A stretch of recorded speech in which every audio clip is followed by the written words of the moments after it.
Et nous retrouvons Thierry Charpentier en direct de la rédaction du Télégramme à Quimper. Bonjour Thierry. Bonjour Julie. Alors vous êtes le rédacteur en chef de la rédaction locale du Télégramme à Quimper. Merci beaucoup d'être avec nous. Alors Ludovic Jolivet est arrivé en seconde position le 15 mars, soir du premier tour.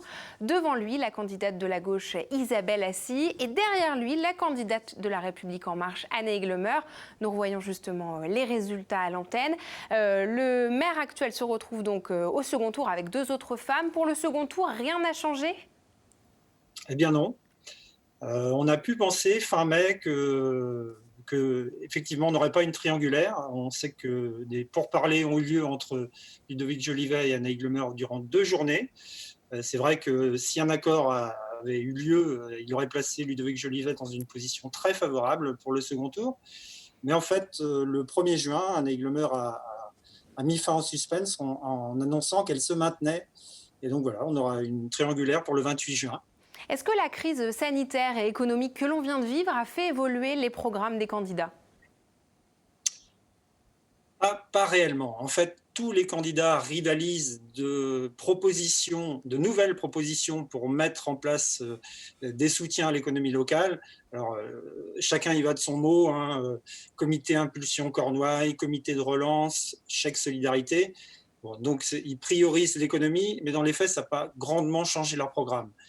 Ce qui a pu changer, notamment au sein du programme de Ludovic Jolivet, c'est qu'il suspend son projet phare de salle Arena, donc une salle qu'il avait à peu près évaluée à 30 à 40 millions. Voilà, ça c'est vraiment le grand changement entre les deux tours. Pour le reste, il maintient son idée d'une police municipale armée, tandis que les deux autres candidates, elles, sont pour une police municipale armée avec des nombres d'agents un peu inférieurs, hein, 20 agents pour Anne Aiglemeur, 15 pour Isabelle Assy, tandis qu'ils sont 30 pour Ludovic Jolivet, mais pour les deux candidates avec des armes non létales.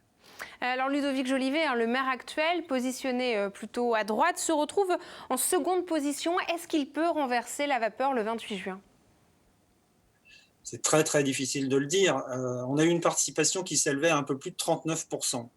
Donc c'est très très peu. C'est difficile de dire quelle sera l'incidence de la crise sur le vote des gens. Ce qu'on peut dire, c'est que Ludovic Jolivet n'a pas bénéficié de la prime au maire sortant, comme on l'a vu dans d'autres communes. Il a été un peu moins présent en début de crise que d'autres maires, là encore. Ensuite, on l'a vu davantage, hein, il s'est remis en avant sur le soutien à l'économie. Dans le même temps, Isabelle Assy n'a pas répondu aux appels de pied de la candidate écologiste qui s'appelle Martine Petit et qui avait quand même réuni 7%, un peu plus de 7% des suffrages. Et dans un troisième temps, Isabelle Lebal, qui avait fusionné avec Ludovic Jolivet en 2014 et qui lui avait permis d'être élue et de battre Bernard Poignant. Cette fois-là, Isabelle Lebal, qui avait mis une liste en lice, ne donne pas de consigne de vote. Donc, à mon sens, ça va jouer dans un mouchoir de poche.